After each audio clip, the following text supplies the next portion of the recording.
Trial by Stone, the Dark Crystal podcast, is brought to you by Dream Fasting, the Dark Crystal Experience, the Facebook group on the Dark Crystal by fans for fans. To join the group, search on Facebook for Dream Fasting, the Dark Crystal Experience. Another world, another time, in the age of wonder. You are listening to Trial by Stone. Trial by Stone! Trial by Stone! This is what I came for. Your vital essence, the Dark Crystal. I can feel something. Hear it almost. Don't move. Don't move? Where would I go? Quiet! Here's your host, Philip Mitchell. Hello and welcome to Trial by Stone. This is your vital essence on all things the Dark Crystal. I'm your host, Philip Mitchell, and I just want to say thank you so much for tuning in as we chat about Dark Crystal as always in every episode, as we continue to be excited about with the future of the Dark Crystal. There's been quite a few developments that have sort of been happening with Dark Crystal, especially with the recent comic book announcement with Beneath the Dark Crystal, which is a sequel to Power of the Dark Crystal. And it was actually something I didn't anticipate at all. Like, I didn't expect a sequel comic book series to the Power of the Dark Crystal. I actually originally thought that it was going to sort of that future, if they were going to do more comics, that it would just take place sort of during the era of Age of Resistance, to sort of tie in quite a few stories within that show. So for the comic book to have its sort of own thing, that is pretty cool and pretty interesting. So it'll be interesting to see how it will all play out when it is released in July. And of course, Tides of the Dark Crystal, the third book in J.M. Lee's young adult novel Dark Crystal book series, that's coming out on Christmas Eve, 24th of December this year. So we got a few things to look forward to and so much more. And of course, we'll always post updates on all things Dark Crystal on our Facebook page.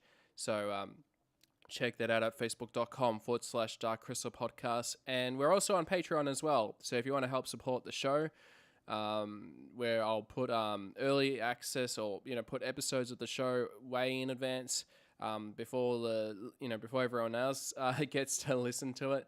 And also I do exclusive shows on it as well. And if you want to check that out, just go to patreon.com/Dark Crystal Podcast. So on this episode, I have Jason Delgado on the show, and he does some YouTube videos all about the Dark Crystal called the Dark Crystal Conjunction. And he has done several videos, like from the board games to sort of the origins of Thra and so much more. And I know it's just started for him recently, but I definitely want to get him on the show to chat about the YouTube and how he got into the Dark Crystal. So it's all very exciting. So I just want to say, Jason, thank you so much for being on the show. Yeah, well, howdy. Thanks, Philip, for letting me on the show. I actually did not even know about really any fan groups on the internet for the Dark Crystal until I kind of moseyed upon your podcast, and then I heard the advertisements for the Dream Fasting on Facebook, and so I'm grateful for your podcast for helping me connect with a lot more fans. Yeah, absolutely. Yeah, and I think with myself, I've been with Dream Fasting. I think since they started actually, and yeah, like they've always been sort of big supporters of the podcast. That I'm able to sort of post on their group about the podcast, and they're all good about it, and also just to help spread the word about the Facebook group through the podcast, which is all very cool stuff. And it's just like every day when I go on Dream Fasting, there's always something new or some interesting discussions on there, which is really awesome. And so on this episode, I definitely want to chat about with your YouTube channel that you started. But I'm actually curious to know, like, how did you discover the Dark Crystal? I have a similar story to yours. I kind of grew up. I had a VHS of it in my drawer. I don't know why. I think it was my older brother, who's 4 years older than me, he recorded it. I was born in '82, so I was a little behind in the '80s as he was. But all the stuff that he was into, that an older brother was into, I was just in it because I was kind of his third wheel and whatnot. So we would watch it. We had Labyrinth. I remember we had other Henson ones. We grew up on Fraggle Rock, all the '80s Disney movies and things like that. And that was about as fantasy as I could get. My parents were kind of pretty hardcore, like fundamentalistic, where they didn't want to see magic in a movie. They thought that was bad. So the Dark Crystal kind of passed the test because they didn't use the word magic, and there was no kind of like spell conjuring. Like, they were creepy and there's weird things happening, but it's another world, so it kind of got past their filter, and so it was something that I watched, and like many children that age, I was enthralled with the world, and I loved it. So that's really how I found out about it. I don't know exactly when I first saw it. I'm guessing I was 5 or 6 or 7, but we would watch it several times throughout the year. So Yeah. I just love the when you mentioned about the sort of past the test of that the fact that it was from another world sort of thing. Right. That you're able to watch it. What was like some of the other examples? I'm actually just curious what didn't get through like the first time, like whether like Star Wars or like Right. So yeah. so I'm from Texas. That's one of the reasons I kind of jokingly say howdy all the time, because people, especially on the internet, they're like, "Oh, you're a Texan. You must ride a horse and this and that." And I'll throw in a little more Southern draw just to play out the part. Yeah. But I grew up in Texas in El Paso, and the fundamentalism here was pretty hardcore. It's loosening up a little bit, but a lot of stuff is more strict. So one thing, we couldn't watch anything that had witchcraft. So one example would be The Little Mermaid. I remember growing up not being allowed to watch it because Ursula, the big scary witch, octopus lady, because she blatantly does witchcraft, and so that was a no-no. So I was never allowed to watch it, and so I knew friends that were allowed to watch, and I thought they were just like so rebellious and bad. But now that I think about it, I'm like, that was just The Little Mermaid. Like, give me a break. But yeah, so Star Wars did pass the test because it was the Force. It was another galaxy. Whereas a long time ago, it wasn't just straight up magic or things like that. So that passed the test. Never Ending Story passed the test because it was a book and imagination. That was probably one of my other favorite fantasy movies growing up. But yeah, if it had any kind of magic in it, it was like Legend. I remember I got to see that at a friend's house. If my parents went out, I probably would have gotten a lot of trouble because that obviously had the demons and things like that. Even though looking back at it now, you're like, oh, it's obviously fantasy, but whatever. So Yeah, and probably had Harry Potter been out, at that around that time, yeah, that would have been a no-no. Yes, yeah. If it was out in the '80s, it would have definitely been on that list as a no-no. So I raised my kids differently. So we read all those books together and watched the movies together and dress up Harry Potter at the museum with the Harry Potter nights together. So and what's cool now is my parents have grown past that, and they'll enjoy things like that with us now. Oh, that's cool. It's Yeah. cool. Yeah. No, that's awesome. Yeah. I like, for me, like growing up, like with films, I mean, the things I couldn't watch, I mean, obviously probably the only ones that I really remember that I couldn't watch was South Park was one of them. Oh yeah, for sure. Which I mean, it kind of made sense at the Simpsons was time. even drawing the line. Yeah. So drawing line. And there will always be times where I wouldn't be able to watch The Simpsons, but that was mainly because we only had the one TV, and the nightly news would be on at that same time. So it's sort of get the occasional get to watch it, but then of course once we got second TV down the track, then it's like, yeah, we can watch Simpsons now, sort of thing. That's funny. Yeah, we couldn't watch it if mom was home, but if she wasn't, my dad would allow us to watch it. He'd kind of be watching it in the background, laughing as well. So it's kind of funny. Yeah, and but like I'm also sort of surprised about like I guess the films that I sort of watch as a young kid myself, like not only with Dark Crystal, but also with films like like Indiana Jones and the Temple of Doom, and then I'm just trying to think what else. Oh, yeah, there's some scary scenes in those. Yeah, and like Return to Oz as well. Like, I mean, Return to Oz is like, that pretty dark stuff actually. And I actually tried to rewatch Return to Oz probably a year or two ago. I only watched like the start of it. I'm just like, oh man, this is so depressing. Like, it's one of those things, as a kid, you don't think about these things, but then sort of watching it, down the track, you're like, oh wow, brings a whole nother layer to the film. So, and much does so, in a way with the Dark Crystal. Watching it, now compared to watching as kids, I really felt like, there was sort of, so many things that we can take out of with the Dark Crystal. Oh yeah, for sure. Yeah, and it's interesting you mentioned Return to Oz. I don't know if I'm pretty sure you've seen that interview with Gary Kurtz. He produced. I think his name's Gary Kurtz. I might be blanking. Yeah, they're producer Gary Kurtz. Yeah. Yeah, Dark Crystal, and he did the Return to Oz as well. And he mentioned that Return to Oz was a little more faithful to the actual books, which were darker than what you see in the first movie. Although my dad growing up, he would always tell me that when the flying monkeys would come out, him and his sisters would jump behind the couch and be horrified of these flying abominations, that the witch has total control over. So, it is pretty funny looking back, seeing some of the scenes that you grew up with, and be like, man, that is a kind of darker or creepier scene than I remember. And so, was there sort of like any scenes, or do you have like a favorite scene from the Dark Crystal that sort of pops into your mind? Whether it's like a scary moment or even just a small little moment from the film.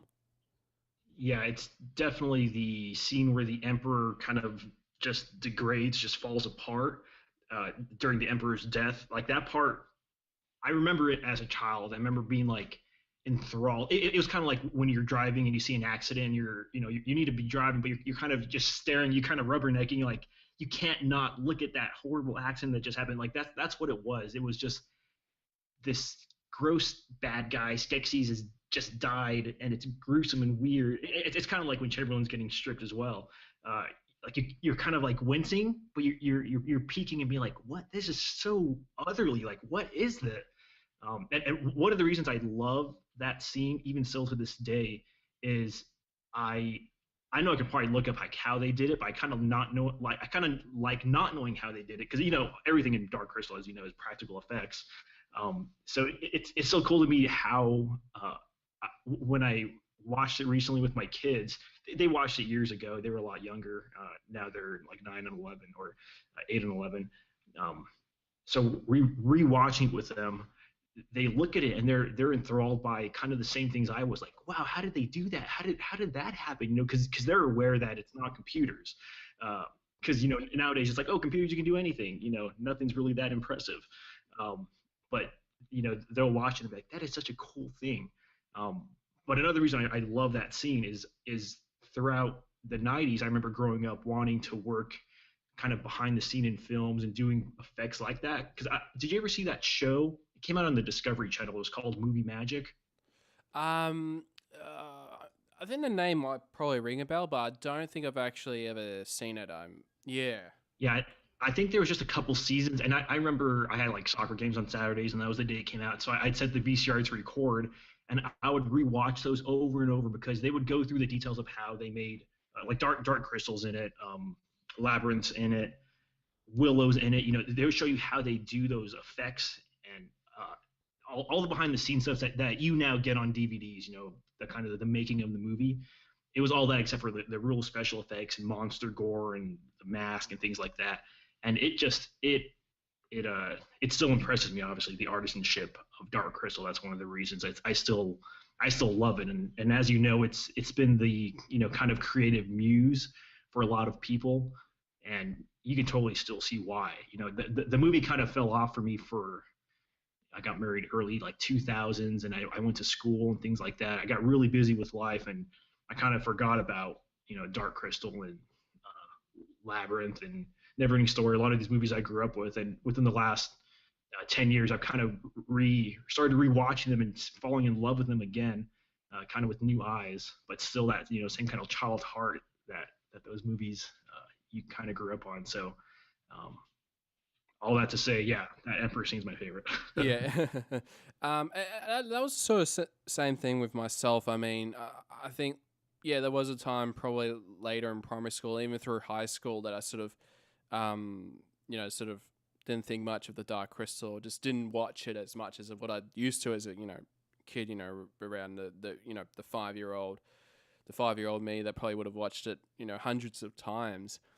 And so rediscovering it again, I think probably for me almost 10 years ago as well. I think it was probably 2010, and I remember I was at film camp, and there was a place nearby the film camp that sell like antique stuff. Like it was just a big antique packing store, whatnot, and they had one section that was dedicated to film and TV.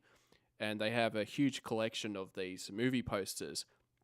And the poster I saw on one of the wall was the Amsel Dark Crystal original print poster. And I looked at that and I'm just like, oh man, I haven't seen that film in a long time. And I think I actually ended up buying the poster just because it was there. I'm like, I bought the poster and I'm like, I need to rewatch that film, revisit that film. And then once I watched it, I'm like, this was pretty good. And then from there, it just sort of went on to, finding out all these, new Dark Crystal stories that had been kind of out since then. So yeah, I think this was when I think Creation Myths, I think Volume 2 was just about to come out. So, which was really cool, to sort of get back into that. And then following years later, with darkcrystal.com was happening, and and just sort of from there on, like it sort of, that website was sort of the thing that got me started with doing the podcast, which was really cool. Just seeing it sort of back in a big way. Though I guess little do we know how big it was going to be down the track. So what has been your thoughts like with Age of Resistance? Is there something that you sort of, is there a certain moment, that you look forward to, possibly seeing in Age of Resistance? I'm looking forward to seeing. Well, I know it's after J.M. Lee's 4 books, and from what I understand, or kind of from where I can see it going, that's going to end with the creation of the Wall of Destiny, when the Gelflings are gathered for that. But then you see the Netflix kind of the little blurb it has about it, and it talks about the 3 Gelflings that are needing to gather as well because they found out what the Skeksis are doing. So I'm really curious how close it's going to be to his books. I hope they're really, really close, and that's why one reason I love those books, and that's one reason I was happy to hear that he was kind of one of the early writers, or he's kind of there to help connect things, from what I understand. But I mean, as far as what I'm looking forward to, just that from what I hear and what I've read about that on that Disney Babble blog and whatnot, that I don't know if you've talked about yet on the podcast, but just them trying to bring back the artisanship into it, trying to bring back all those moving pieces, the puppetry and the magic, and a great story as well. All those things combined, which that's never really been recreated again since the Dark Crystal did it once, and then it hasn't been on film, hasn't been in that media before. I know it's on TV, but hasn't been in motion picture, if you will. Yeah, and the fact that it pretty much like almost shooting it as if it's a feature film, which I remember, with that blog, which I know that got a lot of traction when I posted that on the Trial by Stone Facebook page. Really good find that I sort of just came across. I'm like, oh, even though it didn't say too much, but it said just enough to to spread the word about with Age of Resistance. But that's the thing, I'm really curious about how it's going to link with J.M. Lee's books, because it's, because of the description saying 3 Gelfling have discovered the secret of the Skeksis. Of course, we've sort of had that sort of playing out in the books as well. So I'm curious whether those characters are going to be from the books or whether they're going to be 3. I sort of have a feeling that there'll be 3 new Gelfling characters that somehow they find out. That's my guess, because at the end, spoiler for the end of the second book, they send that dream etched kind of leaf system, which kind of, I guess, kind of their melds, or I mean, it's a new type of system they're using, and obviously their plan is to let all the 7 tribes or Gelfling clans know. So yeah, I'm guessing if it's not well, I don't think they'll be the exact same characters from the book, um, but it could be three that found out from their messages or from hearsay from the, because it's not a very technologically advanced world, so it's they don't even have a Pony Express as far as we know. I guess they have those little carriers that won the creature contest, but yeah, I don't know. I'm super excited for it. Is all I know. Because one reason I really dove back deep into Dark Crystal was because a lot of the IPs that I grew up with loving, I kind of came back to them, or it was the same way. I've always been really into music, and I followed bands really closely, and then I stopped listening to most of the stuff I used to love, for like 10 years, and then I come back to them, and they have 10 albums out. I'm just like, that's too much to catch up on. I can't do it. I want to enjoy one album like I used to for a year, and another one would come out. So there's just some bands that I grew up loving that I'm still trying to catch up with their discography. I was kind of thankful that Dark Crystal didn't really have that much in the 35 years. You've had the World of the Dark Crystal, you've had those two legend mangas, and then really they started coming out with the creation myths then. So it was easy to catch up with all the lore of the Dark Crystal. And I still think I actually wanted to make soon, one of my plans to make a video is, how do you prepare for the Netflix upcoming show? And at the end of it, I'm just like, read everything that's out there, because there's really not that much out there. No, there isn't. Especially stuff that's all set before that. If you exclude Power of the Dark Crystal, it's not like that's a long read. It's only 12 comics, and they're not very wordy. So. Yeah, and I mean, with Power, that sort of takes place after the events of the film, so it's right. So everything. It's not even a necessary read. Yeah. So which is awesome. Yeah, because like there isn't a lot at the moment. So compared to these other franchises that had thousands of books. I know. I know. Like, yeah. Speaking of that, I know we both have a love for Star Wars. Star Wars, yeah. I used to read Star Wars comics and books like in junior high and high school, and I remember when the internet first came out, a friend and I we started our own GeoCities dictionary of the Star Wars creatures. It was all kind of the background creatures and stuff we'd find in libraries and books and whatnot. And I wish we still had that webpage, because it was like one of the first Star Wars web pages out there.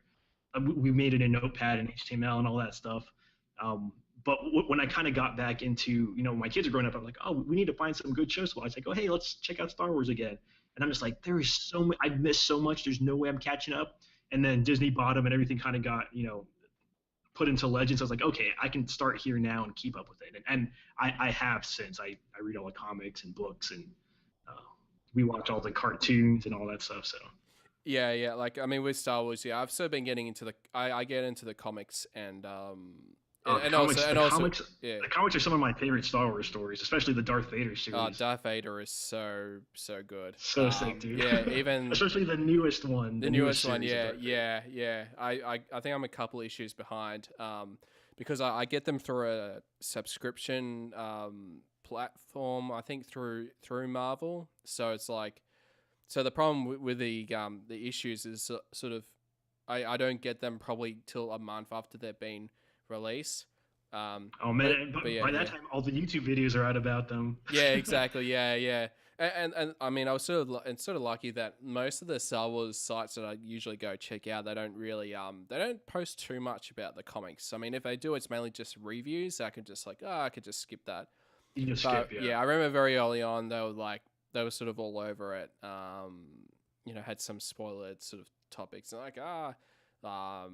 so I don't want to see that. Yeah, exactly. Yeah, but no, like I'm a fan of with the comics, especially the Darth Vader ones.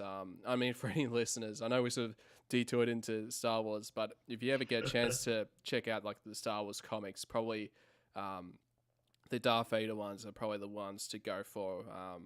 And probably Lando is another favorite of mine. Lando is man. That one. I was very, you feel free to cut all the Star Wars talk or leave it. I don't care. Yeah. It's up to you. You won't hurt my feelings, but just talking as Star Wars nerds, that Lando one surprised me. I cracked it open. I was like, oh, dude, this artwork's really cool. But I'm like, that's Lando. Lando's just a smooth talking, kind of cheesy, but funky and cool and all that stuff. But man, that one got me, dude. It was really good, especially Lobot's story in that. Yeah. Oh It yes, was, yeah. So good, yeah. I And won't, no spoilers. You should definitely read that. It's only, what is that, like I think it's like 5 or 6 comic arc. It's really short. yeah, yeah. So I think there are it is trade outstanding, paperbacks. though. Yeah, like you can get it in trade paperback. For anyone who's trying to jump onto with the comics. And, I mean, that was a good thing. Like, I know a lot of people were really upset about with Star Wars. With the whole expanded universe being turned into Legends, but I kind of liked it because it was just like it's a clean slate. If I really want to, I can start from be on the same level in a weird way, Right. to everyone else. Yeah, Yeah. because of my situation, I was glad that happened too. And I like the way I like how they didn't say it's an alternate universe. Like they didn't go Marvel, like, okay, here's the 10th universe of this and that, or Star Trek. They said this is Legends. And the way a lot of people have been treating it, the authors that I've been reading from all the Star Wars various books and comics, is you can consider it true until it's kind of proven otherwise. It really does fit the kind of Legends. It's here's hearsay, here's how this is, all the stuff that, except for everything that's after Return of the Jedi, that's obviously been scrapped and changed. Yeah, absolutely. Yeah. But before that, I mean, they really seem to be borrowing a lot and assuming a lot of Legend stuff, kind of pre, A New Hope is true. So I think that's pretty cool. And they're being bringing quite a few things from Legends into the new canon, which has been really cool. But we digress. Yeah, yeah. So it's another. But yeah. Here's our segue. We know Star Wars did have a lot to do with the Dark Crystal. Oh yeah, absolutely. Yeah. Yoda was kind of okay. If this character can fool people, if they believe this puppet is real, then okay, we feel a little more encouraged about the Dark Crystal. Let's do this, And Wendy Froud, obviously, involvement in both of those and things like that. Yeah, and then of course we got Gary Kurtz, who produced Star Wars and Empire. Also, I mean, he decided not to produce Return of the Jedi. He moved away from, after Empire to produce the Dark Crystal. So, yeah, a wise choice. Yeah, wise choice. yeah. See, it's all connected.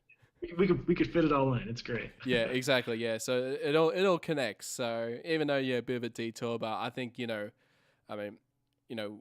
We just love Star Wars so much, and I mean, I love the Dark Crystal as well.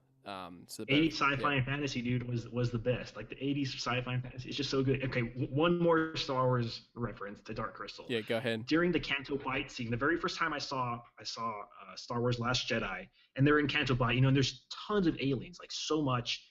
By the way, the Canto Bight book is really good too. So many aliens and whatnot, and I swore the very first time I saw it, I was like, that's an Uru right there. Like there's a mystic right there. Like he was wearing a suit and full on that. The second time I looked out for it, it was definitely not a mystic, but it had the kind of body shape and it looked like it was walking like it in this one scene. I think that was just my imagination wanting that to be in that universe. Like, oh look, there's a Dark Crystal. Kind of like ETs in the Senate in the prequels or whatever, the ET species or whatever. Oh yeah.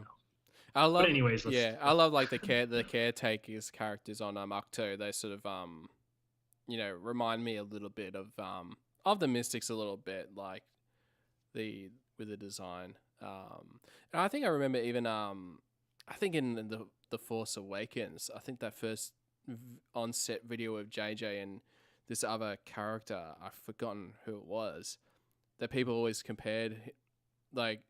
All the comparisons when it first came out was referring to it as sort of, it looks like something out of Dark Crystal. Which is really cool with that. And I guess with the Dark Crystal, I mean, what would be your favorite character from the film? I do love the Urskex. Obviously, they don't have very much screen time. You do get more of them in volumes 1 and 2 of the creation myths, and I think they're some of my favorite because we know the least about them. They're not from Thraw, so they don't belong there, but they're kind of like they built the castle of the crystal, and they seem to know more about it than even some of the beings there. Informing Agra and giving her an orrery, and teaching her stuff. And then she teaches the Gelfling, and I think they just interest me so much because they're very. I don't know, they're powerful. I don't know if that's even the right word. They know a lot. I mean, they're just far beyond, you know, any of the minds any of the creatures of Thra. Like I'm curious what their home world is. You know, I remember you and I were talking about Power of the Dark Crystal, and we were like secretly hoping that a scene would show from them in their home worlds and whatnot. You know, just get a glimpse of it, because it's very otherly. Even the way that you know, J.J. Llewellyn, you know, describes some of the Urskek stuff. You know, they think in triangles and time's not linear for them. You know, it's just all very. It adds on to the fantasy element, really making you believe that it's something totally not of this world, really another time, another world. Yeah, yeah, and they're just like really advanced beings in a way, and that's the thing I really loved about with creation myths is sort of getting a bit of their backstory from volumes 1 and 2, and sort of how they came to Thra. And of course, like I love that. Yeah, and of course, it's like I'd love to know more about them as well, and I mean, like it's something that I sort of hope. I hope that we sort of get that in Age of Resistance, but I sort of don't know how they'd go about it. Which I'm just. It'd have to be like a flashback or flashback or a dream fasting sort of thing. Or dream fast. I mean, we know from a Song of the Dark Crystal that Ronup has a book, that there's notes and stuff from Ronup. You know, so we haven't we've only seen a couple pages or really snippets of that. So you know, there's ways they could fit it in. Yeah, absolutely. Yeah. You know, how do we get a flashback of any kind of Urskek stuff? Hopefully, in our nerd want here. Yeah, yeah. Hopefully, in that book. Yeah, it'd just be interesting. Yeah, if they did a flashback that's sort of outside of dream fasting. But then I'm just thinking, you know, with Naya, like, she has, whether people can, Gelflings, if like someone had the ability to dream fast that book to get the visions, like, of, you know, memories of, you know, Ron writing the book and knowing his stories and whatnot. Yeah, I mean, in Dark Crystal lore, you could, because they have dream etching. You know, it's not just like even the J.J. Llewellyn in his talk about, you know, when they're discovering it, they talk about how they realized it wasn't just words or hieroglyphics there, that they could actually touch the hands of, you know, I forgot what the example was they used, that it was a picture that had hands on it, and they read the inscription and it said something about touching the hand, and it was talking about dream fasting. And then he says something like, "Oh, we realized we could actually touch the hands of that picture, and we could see more." So yeah. Okay, that cool. Could definitely be a thing. Yeah, nice. Yeah. No, I was just trying to think of like if they were to bring the Urskeks back, how they could, without just being just a traditional sort of flashback sequence. Yeah, so that's something I'm sort of like I'm sort of hoping we get some of that, and I think it's going to be really cool just seeing really the Gelflings in their prime. You know, this is the time where there's 7 Gelfling clans, so there's 7, you know, different types of Gelflings that exist in this at the time of when the show of Age of Resistance. So it's going to be really interesting to see how it all plays out. Yeah, and that's one reason I love J.M. Lee's Dark Crystal books, because you get to learn about and see, well, at least reading it in your own imagination, these different clans and how different they really all are. But to see that, you know, with realized in a puppet, that's one of the things I'm really, I guess, probably looking forward to the most in Age of Resistance, is seeing that fleshed out, you know, or felted out, you know, the felt of a puppet. Yeah. I was trying to play on words there. I don't know if it worked. Yeah, I think I did. Yeah. Which is so cool. It's just so exciting. With that show, that really, I mean, yeah, for me, it's really, you know, changed my life a little bit. You know, especially with the podcast. The moment they announced it, and it was just like, what is going on here? You know, this Dark Crystal TV show or Netflix, and it's just some kind of joke. Just some kind of, is this April 1st or what is this? I know. Is this legit? Is this some fan made dream? Like, yeah. No, this is. No, it's legit. Yeah. And of course, like they've had so many in the past. They had so many projects that sort of didn't get Fell. Oh through. yeah, Power of the Yeah, Dark Crystal movie. Yeah. yeah, of course, yeah. Forever. Which I mean, of course, they got adapted into the 12-part Comic. comic book Yeah. series, which is kind of cool. And Yeah. but also, I mean, they had a couple of animation projects in development Right. as well. Yeah, that's true. So yeah, they had a couple of things that just sort of didn't work out. But I think that's a cool thing with Netflix, and I guess the working relationship that the Jim Henson Company has had with Netflix on a couple of shows through them, that I think they were just like, hey, why don't you give Dark Crystal a go, and to make it happen. So Yeah, that's yeah. interesting because I also know, for a while they've been talking about a Fraggle Rock movie. My kids love Fraggle Rock. We rent all those DVDs from the library, all the seasons. I that seems something that seems like it's kind of in that production hell as well. It's like you hear about it all the time. You don't ever see anything really coming out of it. I wonder if Netflix is going to nab that up and put that out. I don't know. I haven't heard about it. I haven't really kept up with the latest gossip, if you will, on Fraggle Rock. But yeah, so what other Jim Henson stuff is on Netflix? Because you mentioned that they have a relationship with them. Yeah, I think I know there's that show with Julie Andrews. I think it was called. Is it called The Green Room, or it was like that show, and I think I had a couple others as well. They were more children based kind of shows. I think Word Party, that might have been another show that's on Netflix. I think yes, yeah, I think it is. Yeah. So that they've at least done a couple of they've done a couple of shows through them. So so which is cool. And based on what we've been hearing with the show, that's sort of really been going back, to puppets, and I know that's sort of a big thing that they always keep saying, that it's not going to be CGI, it's all puppets, it's going to be all legit.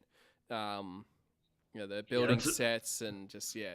That's just so crazy that that's actually happening, and for 10 hours. It's not just a movie or a 1 hour special, which seems more like you would expect for something kind of more. I mean, it seems like it's more experimental nowadays to use old tech like this, as opposed to kind of going with all the typical modern methods. So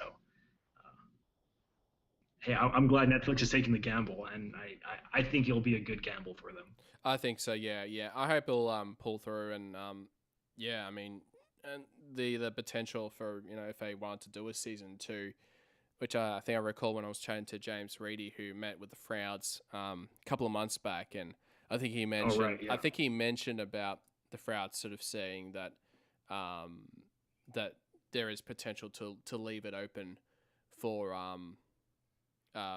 for more. If Depending on how good it does. Yeah, I mean somehow Netflix keeps making these Fuller House seasons, which I don't know anyone who asked for that, but they apparently someone's watching this. I don't know. Which, I mean that is funny because I did grow up watching Full House. I honestly haven't seen any of them. People usually when I mention it, people kind of make fun of it, but they probably watch it secretly. That's probably what it is. I don't know. I'm not ashamed to be a Full House fan, so. No, but it's so good. Yeah.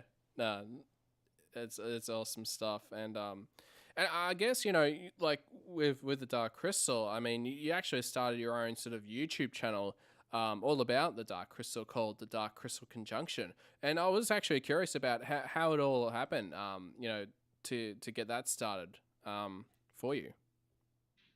Well, I am a man who, whenever I study something or whenever I get into something, I go all the way. I like with Star Wars, for example, like I'm not content to just watch the movies. Like I want to know every single piece of lore out there, so I read all the comics and the books and this and that. It's the same with Dark Crystal. I rewatched Dark Crystal after not seeing it for probably 10 years, like you had mentioned. Very similar situation. And I loved it, and I was more curious, like, okay, I want to learn more about the behind the scenes and this and that, and it was just I just kept getting more and more stuff and really loving it. And one thing I love to do while I'm reading Star Wars books is I love to have my phone or my tablet next to me, and if I see an alien name or an alien word that I don't know, You know, like if it mentions, for example, Admiral Akbar. I know who Admiral Akbar is, but if it mentions a Mon Calamari, you know, and say I don't know what that is, I go, oh, let me Google Mon Calamari, and then I'll kind of read up on it and, you know, kind of get the lore and learn about it. That way I kind of have a more familiar understanding with that character or what they're doing, you know, because typically those books mention all that stuff for a reason, you know, and I like to kind of know it all. And so I started doing that when I was reading the Dark Crystal novelization. I'd never read that up until a couple of years ago. And also J.M. Lee's books as well. And I was just finding that the Wikipedias hadn't been up, or the fandoms or the Dark Crystal wikis hadn't really been updated very much. And it could be because the darkcrystal.com is a very good resource, and it is really the best one, honestly. Like I was working on a video for Agra, or rather working on the script for it, and there's one wiki. I think it's like the fandom wiki page, but it's one of the first ones that comes up when you type in Dark Crystal Agra. And I mean, and the first few sentences are just so wrong about it. Like, I mean, it just gets stuff completely wrong that contradicts all the books and all the actual stuff that I know of about it. And so it kind of came about the same way your podcast came about. You kind of looked at it and be like, hey, no one's really doing a podcast. I like listening to podcasts. Anyone doing this out here? You know, you kind of hear an echo, you hear crickets, and you're like, well, I have the means. Let me try. You know, this is how they all start. And so I've done that with a podcast before. I've showed it to you before that. It was a kind of a more Reformed Baptist podcast, which is a very niche group, and I was kind of curious about the history. So I dove into that really hard for like 10 years and kind of learned it all about it and really became convinced of it and whatnot. And no one was doing a podcast, and I was like, there's a lot of great stuff out here that no one knows. So let me interview these people and these guys and let people know what's out there, because they're, you know, same thing, not really a good wiki or a one go-to source for it. And so I kind of did the same thing. I'm a big fan of Star Wars Explained, the YouTube page, and several other Star Wars YouTube channels. I just talk about the lore, talk about the books, give reviews, talk about behind the scenes stuff, you know, just stuff that guys like me, you know, that kind of like to know all of it, you know, really appeals to me. I saw no one was doing that for the Dark Crystal. You know, I would see a channel about the Muppets, and out of the 100 videos, I might have one on the Dark Crystal. And it's understandable, you know, there's not that much material out of it, you know, when you compare it to all the other hints and stuff, although it's growing. And I think, you know, I'd mentioned in a video before, I think we're in a golden age. You know, so much more is coming out, and it's going to only expand when, you know, Age of Resistance comes out. So knowing Age of Resistance was coming out soon, I was like, oh man, I need to get this stuff out there, because, you know, someone's going to be watching the show and be like, hey, who is Agra again? I don't remember who that is. Or what are the Gelfling clans that they mention, you know? And I want them, you know, if there's not a good Wikipedia page, or if it's not explained on the darkcrystal.com, you know, have a little 2-minute video that explains it all, just puts it out there, you know, because it's kind of my, you know, I'm a very open source guy, you know, people help me out, I help them out, you know, I've taken a lot of stuff from the internet, you know, and it's free information, it's all out there, you know. I'm not talking about pirating, you know. Oh, no. Not anything like that, like just the stuff people put out, like your podcast, like you gave a lot of really good information on the podcast and things like that. And so this is just kind of my way to give back, you know, to the fandom. You know, it's a community. It's just like, oh, hey, I got some info on this. No one's done this. I got a computer, and I got some pictures, and I can put a video and audio together. Here we go. Yeah. So I'm by no means a professional, and it's probably funny. You actually work in video stuff. I think for like you get paid for it and stuff. You know? I do. Yeah. So that's actually my background is in like well, you know, in the, sort of the post production on TV shows and. Right. And corporate videos and all that kind of stuff. Yeah, exactly. So, and it has been one of those things I've sort of been looking into, you know, with making videos. I know I did some in the past, like with mainly on Instagram, like just short little, you know, they're just mainly like GIF kind of style videos. And I think I did do a couple of the, I think I did like was it Crystal Bats Fly, which was sort of like a news kind of show. But yeah, I mean, but I just love that. Yeah, there's, you know, that you've sort of continued on, or, you know, started this whole, you know, with the Dark Crystal Conjunction and having these, you know, videos that people who, you know, don't know much about Dark Crystal can sort of jump into, and you know, if they're not too sure who Olga is, they can, you know, watch a video all about Olga and I think it's just a really cool thing, and I think especially when Age of Resistance comes out, then I think there'll be a lot of people that'll be wanting to know as much as they can, with everything that's happened before and all that. So no, which is really awesome. Yeah. Yeah, it's gonna be crazy because I know you on your podcast do those gathering episodes where you have the discussions, and those are some of my favorite because I love to talk to fans about it.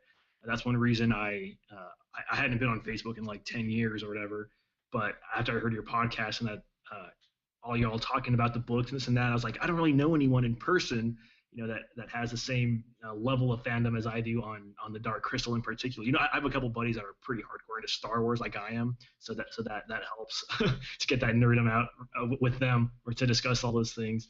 But I didn't really have anyone like that for Dark Crystal, and that's kind of probably my second favorite IP. And so I was like, okay, I'll get a Facebook account and check out what this group's about. And yeah, I've loved that group because, like you said, every day there's something out there you can talk to them about, and it's going to be super cool when the Netflix show does come out because there's going to be so much more to talk about. Because like, for example, your podcast, Song of the Dark Crystal comes out and you have 5 like 1 hour plus episodes on it, discussing through the chapters. Yeah. Now we're gonna get a 10-hour I know. Live action, like what, like it's you're gonna have plenty of content. It is, yeah, it's and I will as well, so yeah, it'll last me forever. It's always fun, like with those discussion shows. And I mean, originally when I start them out, like I thought, especially with Creation Myths, I thought each episode was just going to be a book. But little did I realize that we only get when we do the first discussion on, with Volume 1, for example, and we only got, I think, halfway through the book. I'm like, okay, we're going to have a lot of discussions. And then same thing with Shadows of the Dark Crystal. I thought that was something we'd probably get through in maybe, 2 or maybe 3. But then I think it ended up being 5. And I've currently been recording stuff for with Song of the Dark Crystal, and I think it's actually going to probably reach 6 at the moment. Like, Song of the Dark Crystal. Yeah, Song of the Dark Crystal. Yeah. Okay, I was thinking of Power of the Dark Crystal. Or no. What's Shane Lee's first book called? Shadows of the Dark Crystal. Shadows of the Okay, yeah. So sorry, I was thinking of the Shadows of the Dark Crystal and the Creation Myths episodes. Oh, that's right. You guys haven't done the Song of the Dark Crystal yet. No. I've been. That one's so good. Yeah. Especially when they go into those caves. Oh man, like it is. Yeah. There's some of my favorite parts in there. It's so. Oh, and there's some great twist in that book. There is. Yeah. I loved his first book. The second one just like over the top for me. I was like, I couldn't put that thing down. It was so much fun. Yeah, I remember like when I read it the first time, I really enjoyed Song so much more than Shadows. I mean, I really like Shadows. I think Shadows was really great sort of entry point. Sort of setting it up. Yeah, setting it all up. But you're meeting all the characters. Yeah. Yeah, but I think when it comes to like with books 2 and sort of expands on the characters and sort of the journey so much more. And which is really cool, and very excited to with his next book, Tides of the Dark Crystal. Tides of the Dark Crystal. Christmas Eve. Christmas Eve. I know. Yeah. What a gift. Thanks, Santa. Thanks for that. Yeah. Yeah. So I know it was one of those things where people were sort of concerned about if it was going to come out this year at all, and I know there's a bit of talk about whether it won't because of whether not interference, but just because of Age Resistance, whether they were going to hold back on some of the material or the stories and stuff. So it's awesome that it's coming out this year at least. So and always I'll try and get J.M. Lee back on the show, which I know he was my first guest on the very first episode, which is really cool that he's sort of been a part of the with my Dark Crystal podcast since the start, and it's awesome, and always get a chance to chat to him every now and then whenever he's on Twitter, and just having fun, which is really cool stuff. Yeah, he's a really cool guy, and I'm still impressed at how the Henson Company did the author quest. Like that's like who else has done something like that? Like that's such a weird. Yeah, I think someone in the Comic-Con when they were announcing it and having the panel said it's a very Henson-esque thing to do. It's very otherly. Like, but I think it's brilliant because they know the fans have a passion, and the fans have brewed over the stuff for the past 35 years, whatnot. So like, what stories you guys have in your head? Well, bring them to us and let's see what you got. And it's I'm thankful they did that because we've gotten some outstanding stuff. I think. Yeah, I love these books. Yeah, me too. And I think that's the cool thing with DarkCrystal.com, and they've always been doing all these contests. I mean, with the created Dark Crystal creature, they had one for Threadless, the T-shirt contest in the fan film, and they design a new creature for Age Resistance. So I really do hope that they keep making these contests every now and then, just to keep the interest going. With all things Dark Crystal. Yeah, for real. And I mean, it's great to see what the fans are making and what because for I hear people all the time mention like if you look up some of my favorite comic book artists or writers in their bios, they almost always mention like, oh, the Dark Crystal, the dark, like I said, it's such a creative muse because it's just so utterly, the artisanship is it's the best. It's you see people in the Facebook chat, like, oh, I rewatched the Dark Crystal again and I never noticed this thing. That person's probably watched it 50, 100, 200 times. It's incredible. Yeah, it really is. Yeah. I think So it's super cool when they give fans the outlet to do that, to be a part of the franchise itself. Like that's super rad, dude. Like it's amazing. Awesome. Talking about the Netflix thing, do you think there's I mean, because at this point the Skeksis are stronger. They're not as old. Like I guess I don't know exactly how many years. It's not the 1,000 years. It seems like it's heading towards the end of the the conjunction. But as far as we know, the Skeksis are going to be younger, stronger. There's going to be more of them. So I mean, there's so many cool things they can do, and it's kind of like when you see the Skeksis in Creation Myths Volume 3. They're very young and vibrant, and they're wearing they're starting to wear their ornate clothing and whatnot, and they're more standing upright. You can see their other arms working. It's just I'm super excited about it, as you can tell. Yeah, no, me too. The possibilities are endless. Endless, yeah. Like they're gonna be at their prime, really, with that show. So it's gonna be so cool to see what they're gonna do and probably what evil they will bring to the Gelflings and what they'll do to to try and stop them. So it's gonna be really cool and I'm really curious to see how the Gelflings, there are different types of strategy, because you get a little taste of that in Legends of the Dark Crystal. You get to see how one group fights back or tries to defend their home or whatnot. But they're Gelflings aren't fighters. They grew up in a very peaceful environment, and most of the time the Skeksis are gaining power. It's through coups, and it's hidden to the Gelflings. They're not out there blitzkrieging through everything and just plowing things down with their tanks. The Gartham come later and whatnot. They're slowly, kind of deviously taking over, and the Gelflings don't even know. They're still very innocent. They're such innocent creatures. It kind of makes it even sadder when you know the fate that happens to them. Yeah, absolutely. Yeah, with the fate of the Gelflings, and because I mean, in the film we're sort of aware that sort of that they all died or they all got wiped out. But of course, I mean, in Power of the Dark Crystal, we of course see a lot of Gelflings sort of coming back. So it'd be really interesting to see what they're actually going to do with the Gelflings if they actually do get to the point, of sort of with the Gartham and the Skeksis sort of wiping them all out, and how some of them might have be able to escape, or maybe got in their boats, to travel far away from Scarith, that they'll reside at. Yeah, who knows?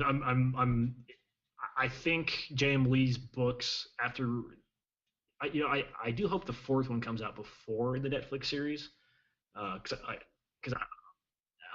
and I think that'll give us a good, because my best guess as of now with everything we have, all the stuff we know about it, is that it's after the Wall of Destiny is created, after the Gelflings have gathered, in that sense, not after the Skeksis themselves have gathered them, but before or during the Gartham Wars, because I know that happens afterwards.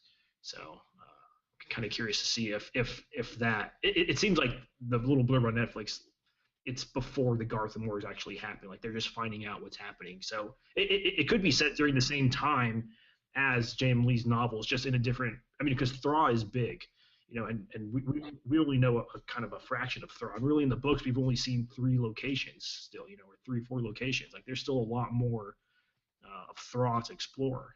So this could be happening to a group on the other side of where all the book stuff's taking place. So who knows? Yeah, totally. Cool. Yeah. It'll be really cool, and yeah. I mean, I certainly hope that the book sort of they get completed before the show comes out. Maybe that might have been why Tide sort of got delayed quite a bit, because maybe he's been, maybe James Lee's been working hard on, getting the 4th book as well, and probably trying to release them a bit closer within probably like at least maybe 6 months. Maybe there might be a 6-month gap between books 3 and 4. Yeah, because he did say he was writing 3 and 4 back to back, right? Yeah. I mean, because after I think when the first book came out, he announced that it was going to be a 4-book series, and the last time when I chatted to him, I think about Song of the Dark Crystal, and it was a couple of months after the Age of Resistance got announced, and that he was involved in it, and he did said that books 3 and 4, like they're still happening. It's not getting cut back. Like it wasn't going to be turned into a 3-book story, which that was something that I thought that might have happened, or could have possibly happened, because I know that happened with Legends of the Dark Crystal. Originally, that was set up as a trilogy, but for some reason they decided to cut it short to 2. So I don't know whether it was because sales didn't do well with Legends, even though it was pretty highly received, like with reviews online for that book. So yeah. Curious to know. Be curious. Yeah, all the connections that's gonna happen. So yeah, just so exciting. And I mean, not only with James Lee's book, to sort of tide us over, we've also got Beneath the Dark Crystal, which, I mean, that was sort of a really big surprise. I didn't see that coming at all. No. Especially so soon after Power of the Dark Crystal. Yeah, me too, yeah. Like, I really thought that all the stories were just going to, if we're going to do more Dark Crystal comics, it will all just be in that time period, close to that Age of Resistance era. I would have thought. Setting it up and whatnot, yeah. Yeah, so to see them... I am excited that they did announce it so soon after Power of the Dark Crystal ended, and that it's starting, because it's starting up in July, right? I believe this July, and then they follow their same format. It's going to come out once a month, like they usually do, which is really cool, because that's more of a normal comic book schedule. With the creation myths, how delayed was, between 2 and 3, like it was so long. Yeah, I know. It was like, was it 2 or 3 years? Like, yeah, it was. Oh man, it was a long way. As a comic book reader, that's a painfully long wait. Like you're used to waiting a month, 2 months. Like there's one comic series I started. I don't know if you've ever watched the John Wick movies, with Keanu Reeves. Really good action movies. Well, he's gonna have his whole backstory in comics. I was like, I went to my comic book store and told him to sign me up. So I got the first issue. That was like 6 months ago. There has been nothing since then. I'm like, guys, did you forget about me, or what happened to the second issue? They're like, we don't know what happened to it. We don't know where it's. They haven't announced when it's coming out. Now that's how creation myths kind of felt, and it kind of makes you like you kind of forget about it and whatnot. You still want it, but you're kind of more just longing, and it doesn't really come. So I'm glad they're on a more normal comic book schedule, and if they keep doing this, they put out a 12-issue series, take a couple month break while they get writers and new artists, and then kick out another series, like I think it'd be great, and especially with we're both hoping that the Netflix series really brings up Dark Crystal again in the minds of a lot of people that may have forgotten about it, like us formerly. Those things could be even potentially better sells, and lend itself to being a more consistent comic book series, because I do overall like the Dark Crystal comic books, and I'll take any more stories in the universe of the Dark Crystal. It's a wonderful land, and it's ripe for storytelling. Yeah, yeah, and I think Dark Crystal is such like a it's a very visual sort of medium, which is one of the things. I was really, comics work great for it. Yeah. Which is like one of those things that I enjoy the books so much more, because I'm not much of a book reader. I'm more of a comic book kind of guy, and so but reading the book, like I was sort of really able to visualize the world. In my head. Yeah. And that's all credit to J.M. Lee. He's done a really good job writing, and I love how he. I recently dove back into Jim Henson's notes that he wrote upon the first draft of the Dark Crystal novelization, and over again he's encouraging A.C.H. Smith, like, try to find another way to word this so it doesn't sound earthy. Try to find another way to describe these vegetables so it doesn't sound like it's from Earth. Like, he was really. That's one of the reasons he didn't want any people. He says, like, once you put people in a fantasy movie, then you measure everything against those people. Okay, that guy's that tall. That thing's, this is how tall it is in relationship to this. In Thra, we have no idea what a human looks like or would be like on that planet, or things like that. And I think J.M. Lee did a great job in how he describes stuff. I remember in your interview, he even talks about, they had a spider, and they spent days and days trying to figure out another way to describe the spider so that it didn't sound. So it sounded like it belonged to Thra, and not just, this is just a spider that they threw on Thra and whatnot. I think ultimately they couldn't figure out a good way to do it, so they allowed, like, okay, let's just say spider, and then we'll throw in some other adverbs or adjectives here and there. But I love that he's really taken upon that mantle from Jim to, like, keep the Dark Crystal otherly, And that's something that's one of the reasons I even love how in the world of the Dark Crystal, J.J. Llewellyn, the archaeologist, Oxford scholar guy, is kind of, it's obviously a pen name for, who, I kind of don't want to know who it is, because it adds to that mystery and that intrigue, and it really makes it more believable that this is a fantasy world, or it's another world, the way it's described in there. I remember the first time I got this book. This was the first book when I was like, okay, I'm going to dive into the Dark Crystal. I got World of the Dark Crystal because I like to go through the stuff chronologically. This was the oldest book.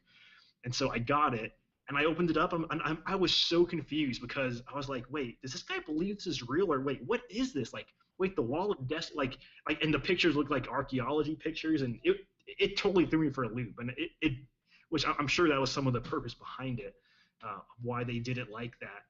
But it's just great. And when you read I don't know if you've read any other of Brian Froud's stuff on fairies or goblins or things like that, he has that same kind of, sometimes it's the fairies themselves talking, or the way he describes these obviously fanciful creatures, he makes you believe that he really saw them and he was interacting with them, and this is how they treated him. He's so good at that, which that's one of the reasons I'm pretty convinced that J.J. Llewellyn is just a pen name for Brian Froud. But I kind of want to keep that shrouded in mystery, because it's just so good. That's one of the things that makes me love the Dark Crystal. Yeah, me too. And just losing the suspension of disbelief with watching the film, and it's all great stuff. And there's just so much to look forward to now with Dark Crystal, now more than ever. As we get the comics and the books and Age of Resistance, that's just going to reach, so many new people to the world of Thra. So, no, which is very good stuff. All right, well, I'll probably have to wrap up for this episode of Trial by Stone. So I just want to say, Jason, thank you so much for being on the show. And how can listeners find out more about with your YouTube channel with the Dark Crystal Conjunction? Well, I try to get the tag of like Dark Crystal YouTube or Dark Crystal Vid or something like that for YouTube. But to get a name, you have to have over 100 subscribers, and the channel is barely a month old. So it's just getting off the ground. So, but if you search Dark Crystal Conjunction, you should find that channel. Every video on the channel is only Dark Crystal. It's going to be Dark Crystal lore, behind the scenes stuff, or explaining some of the stuff from the books, or interviews, things like that. So I do plan to try to do one once a week. Sometimes I put out 2 a week. This last week my brother got married, so I've been kind of extra busy. But if you just search for that, you'll find it. I'm also on Instagram and Facebook as Dark Crystal CONJ, short for Conjunction. And whenever I post a video, it'll post it there as well. Other than that, I'm in that dream fasting Facebook group on Facebook. So Nice. yep, that's how you can find me. Yeah, totally. I actually loved your sort of discovery. I think when you were found some notes of from the author A.C.H. Smith with yes, that was rather the fascinating. novelization. Yeah. I can nerd out about that for too long, but I know go, so. that could almost be its own show. Yeah, so maybe we'll definitely get you back on another time. Maybe we'll if we once we delve deep probably into the novelization as a roundtable show, we can probably chat about all that kind of stuff for sure. So yeah. Ooh, cool. yeah, that'd be fun. Yeah, if you ever need another guest for novelization talk or comic books, no, don't totally forget about me. not. I would love to contribute to that. Cool, no worries. All right, thank you so much, Jason. You've already taken too long, Gelfling. Hurry! At last the crystal calls. It is time to return to the castle. The crystal calls! To the crystal chamber!